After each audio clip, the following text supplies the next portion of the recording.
Putting on my top hat, tying up my white tie, brushing up my tail. Oh, Welcome to Hatcast, the podcast about hats. I'm Charles Berman. And I'm Carl Bernhardson. And we're here to talk about hats. Yes, hats. And we have an interesting hat to talk about this week. A hat that I bet you're probably not wearing. But you are familiar with with the program. Yes, indeed. But before we get to anything else, we always mention the hats that we're wearing today. I'll be honest and I'll be quick. I didn't wear a hat today.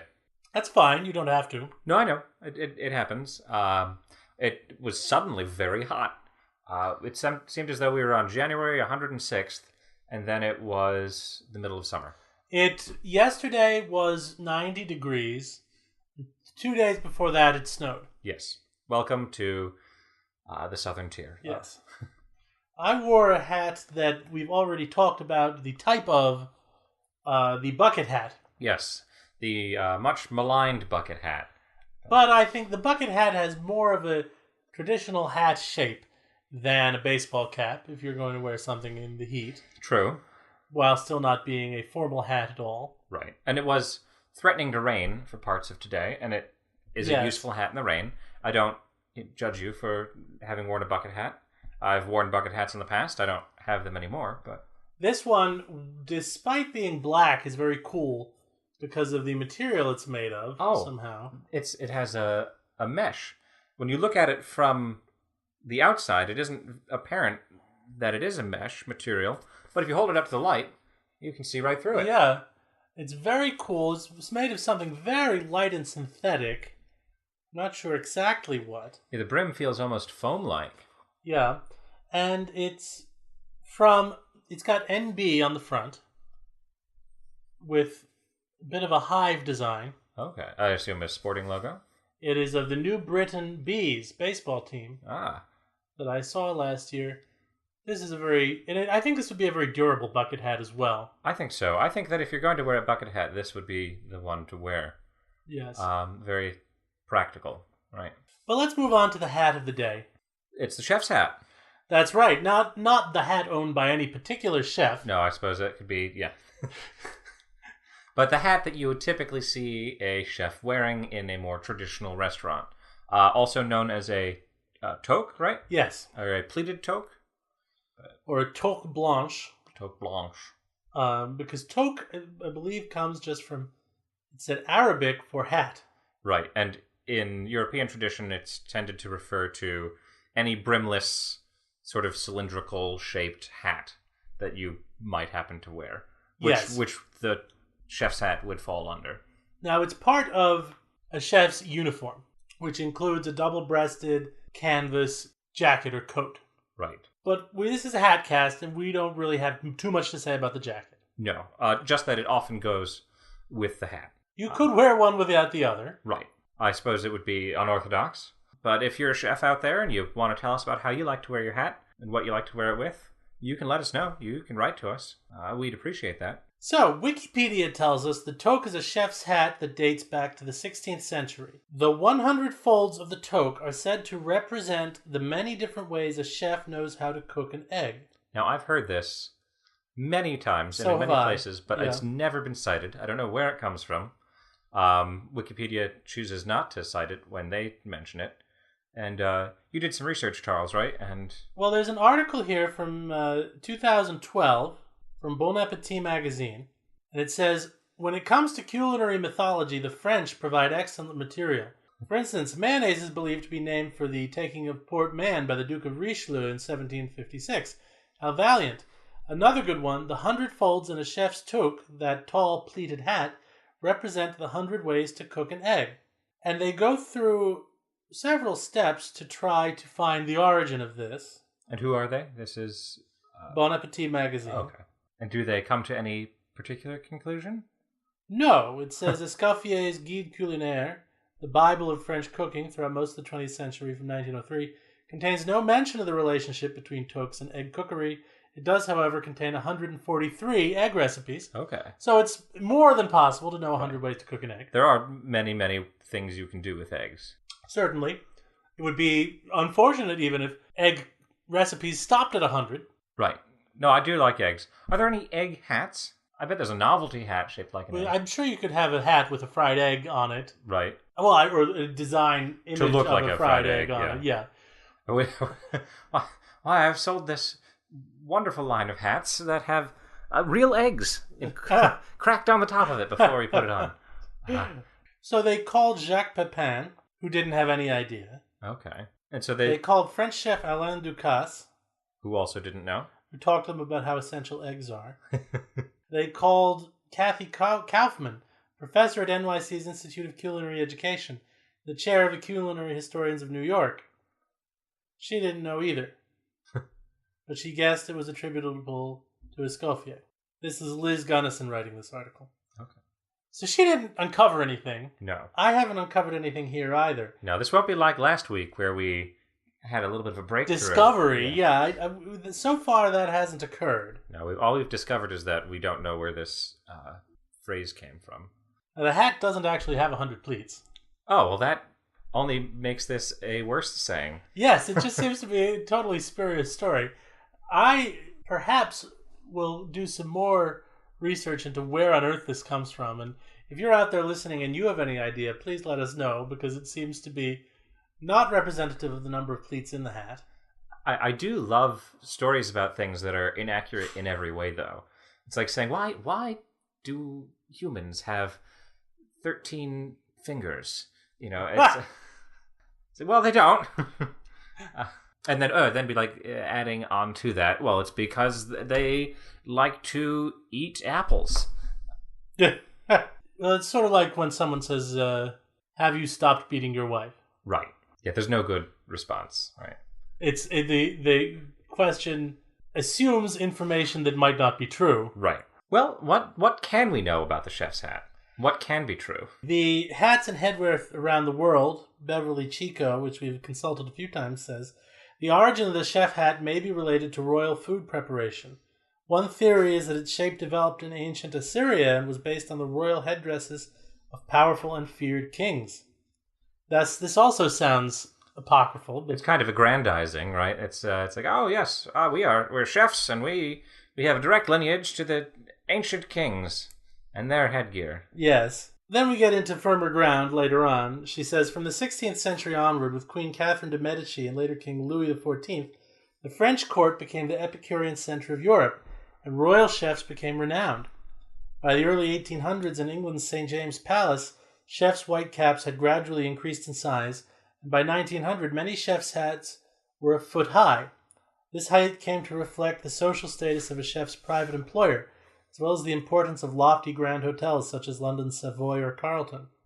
Okay, so it became a status symbol, and that you would wear in a sort of hierarchical environment like a professional or large household kitchen. She says, by the 20th century, chef hats were mandatory in nearly all social levels of eating establishments due to government health and food safety or handling codes. Within the 1950s, an inexpensive version of the pleated hat appeared as a tall, cylindrical, disposable paper toque. Some called it Dodin Bouffant, after the gourmand hero in Marcel Rouffe's French novel The Passionate Epicure.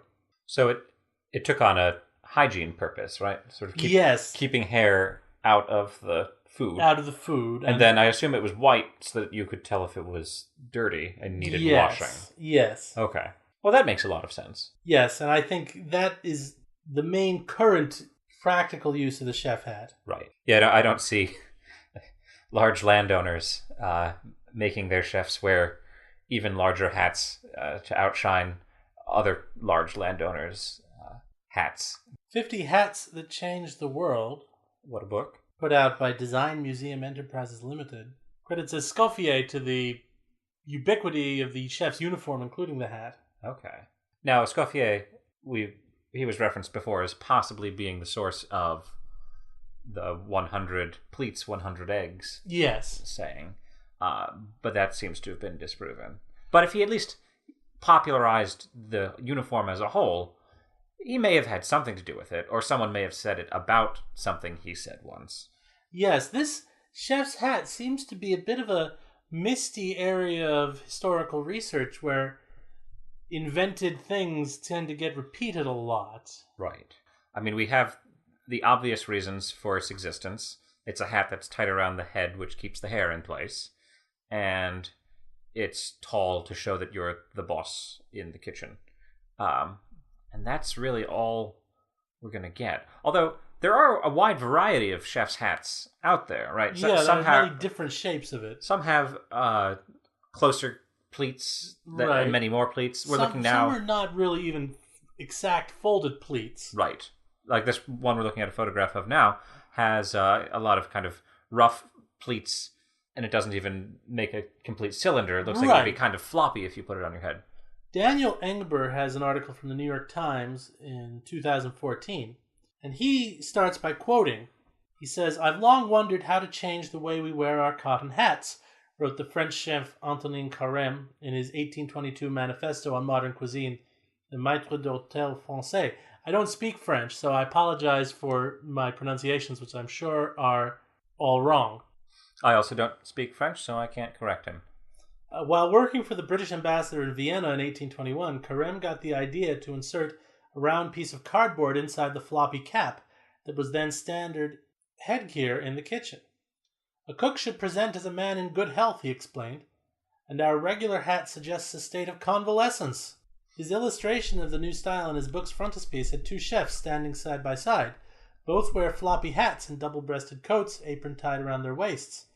On one chef, the headgear seems to have more poof, courtesy of a cardboard insert, but it's nothing like the pleated toques at least 8 inches high that have since become iconic.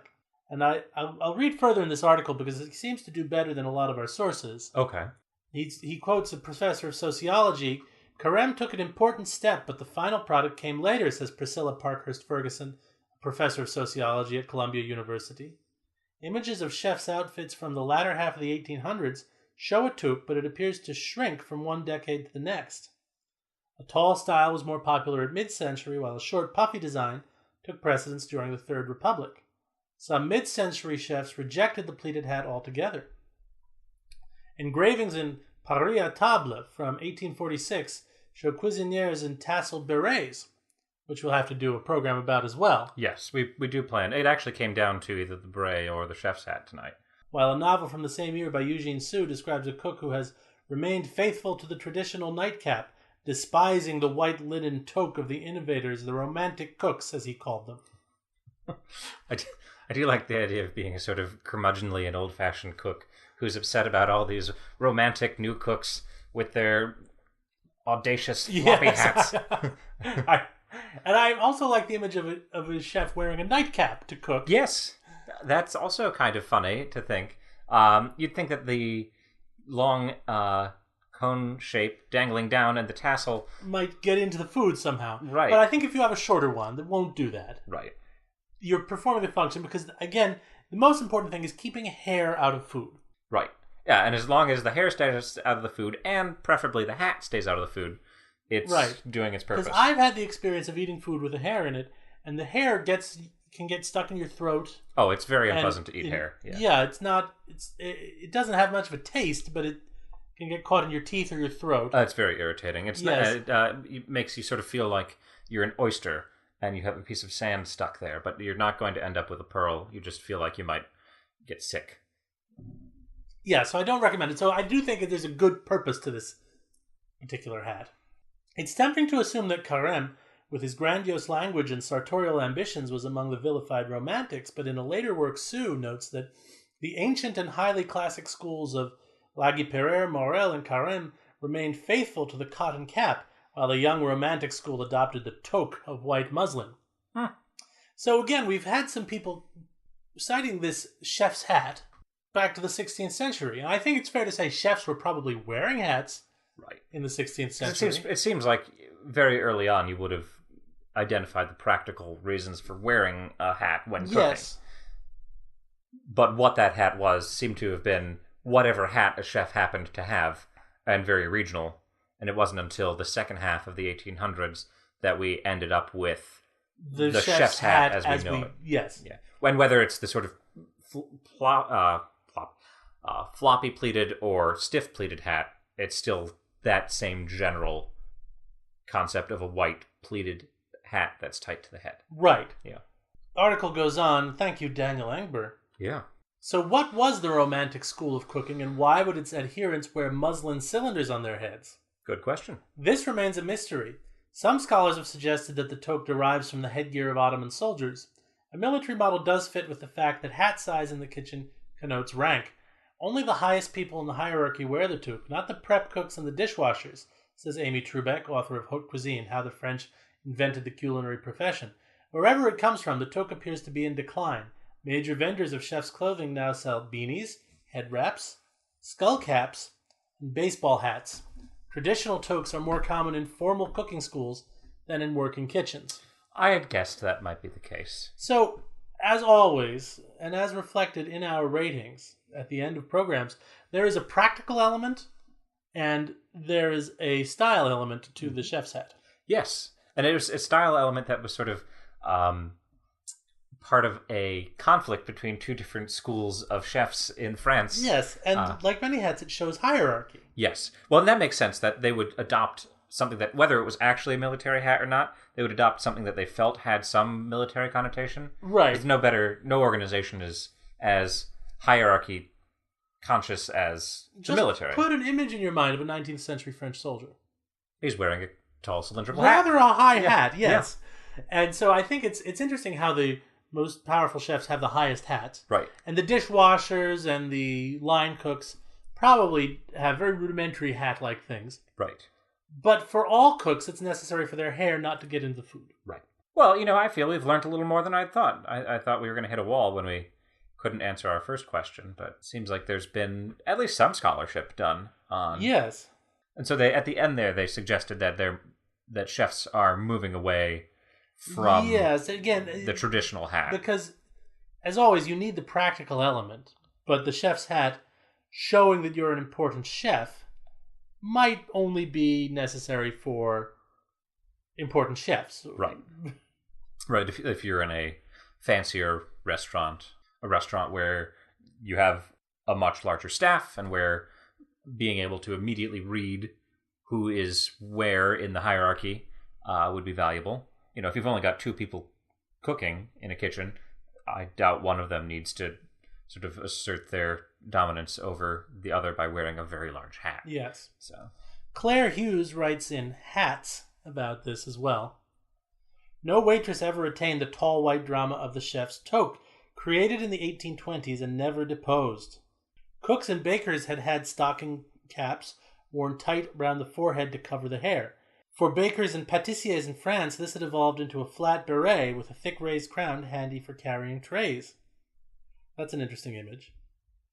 So let's go over that. So it had evolved into a flat beret with a thick raised crown handy for carrying trays. So you would put the tray on your head? On your head, yes. So that might be where the having a flatter topped hat came from. Yeah. Huh. On the annual parade of the trade guilds through the medieval French town of Loches near Tours, the bakers even today wear dough-colored soft felt caps shaped like loaves, with a cascade of brilliant cock's feathers representing oven fires. The caps were originally protective and practical, adapted from everyday headgear. The toque, on the other hand, was about status, not use, although again it does protect hair from entering the food element. Right, which is all it really needs to do. And it tells you who is who. I mean, it's also handy. If I were to run into a kitchen at a restaurant and look around and needed to find out who was in charge because we had to stop some kind of poisoning of a diplomat, I would look for the person wearing the tallest hat. I wouldn't go over to someone wearing a very small hat washing dishes. I would try and find the tall hat wearing person in charge. Like many of these, they cite Carême, 1820, putting the cardboard inside. So we have a date. So I think this is as close as we get to the date for the chef's hat. Although chefs have always worn hats of various makeshift varieties. But the iconic chef's hat that we think of when you close your eyes and imagine a chef, we can date Antoine Carême, 1820, as far as we can see. Antoine Carême, when writing about it, didn't say anything about the number of pleats representing egg cookery. No, he doesn't even seem to mention the pleats at all. No. It does say in this source from Alimentarium magazine, this is Blandine Guinière, talks about it talks about Carême again, and it says, as Jeremy Bruckner explained, impressed by the military uniforms on show at the 1814 Congress of Vienna, he invented this immaculately white flat-topped hat to reflect the purity and rigor to be found both on the plate and the chef's appearance. So like many fashions, it has a military element to it. Mm-hmm. I think we can cite Carême with the modern chef's hat. They have images of chefs around the world wearing many different kinds of basic head coverings, not all of which are tall at all. No, there seems to be a very, very wide variety of hats a chef can wear today. The only mystery is the 100 folds thing. Yeah.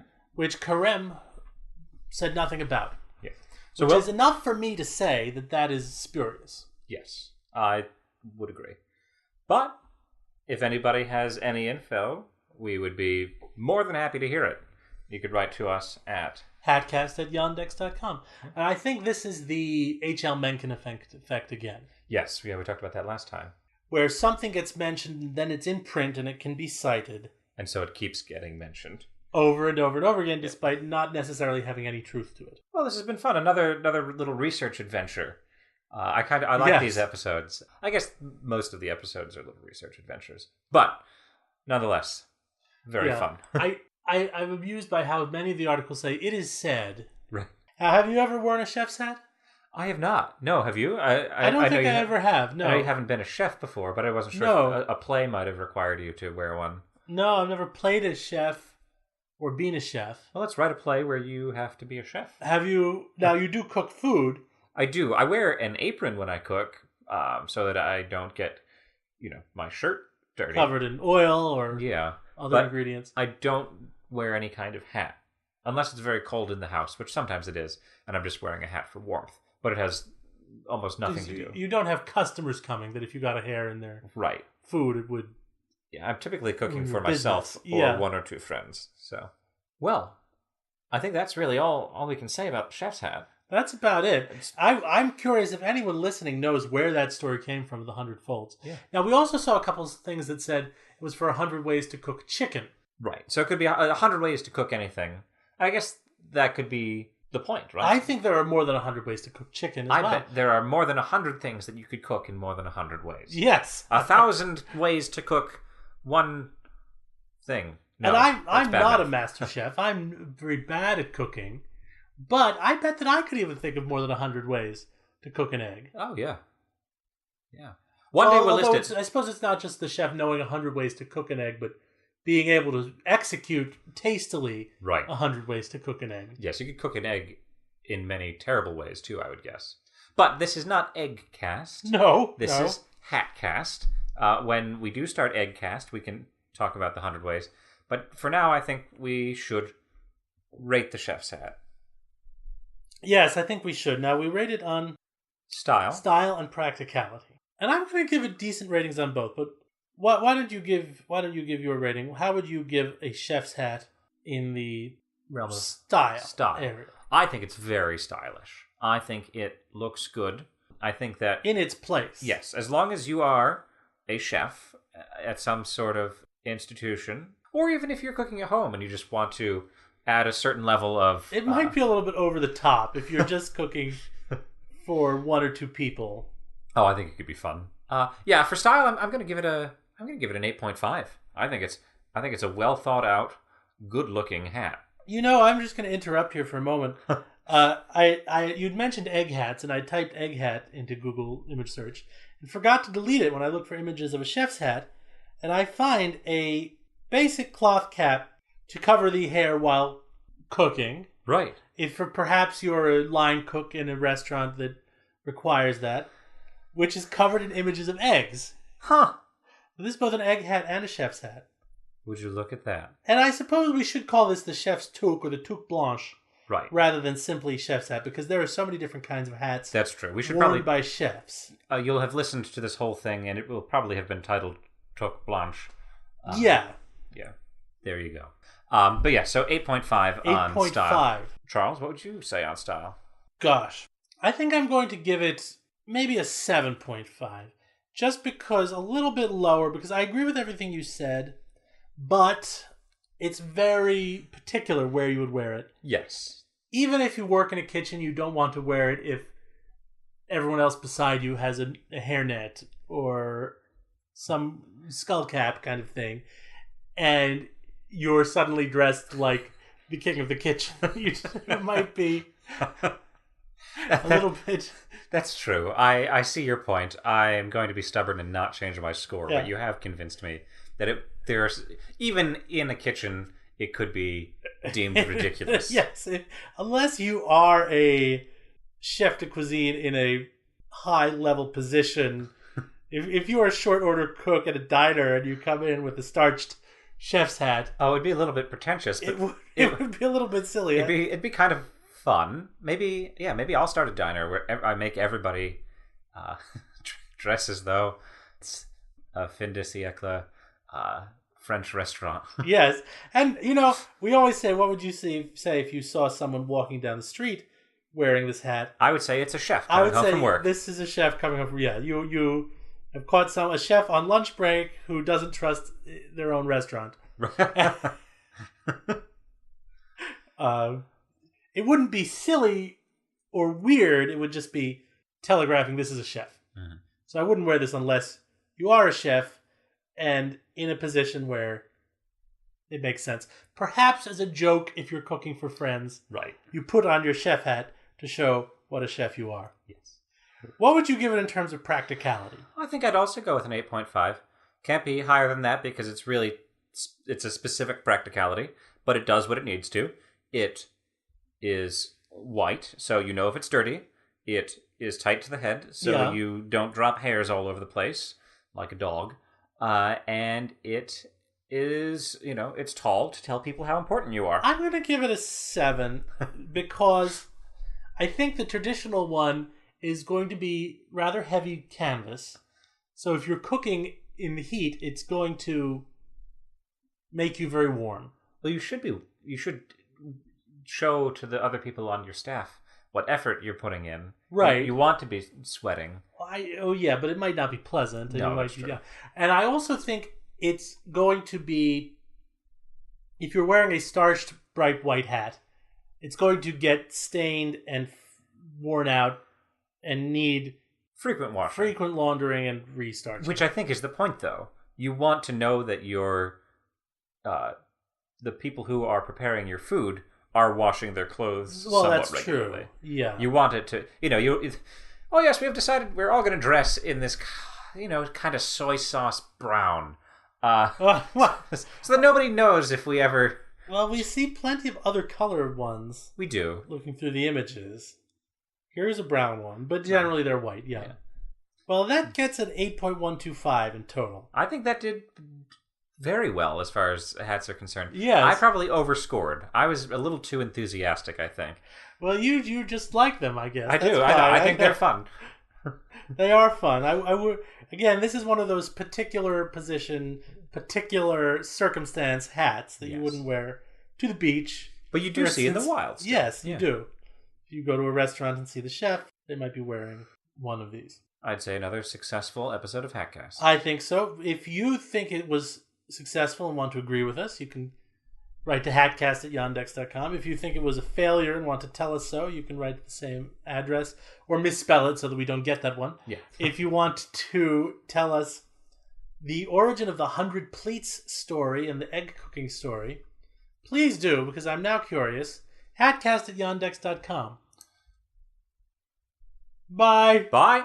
A chef is one outstanding cook, knows every dish that's in the book, from steaks to fish that's off the hook, and burgers large and small. Spaghetti, pizza, breakfast rolls, delicious noodles, casseroles, donuts with or without holes. The chef can make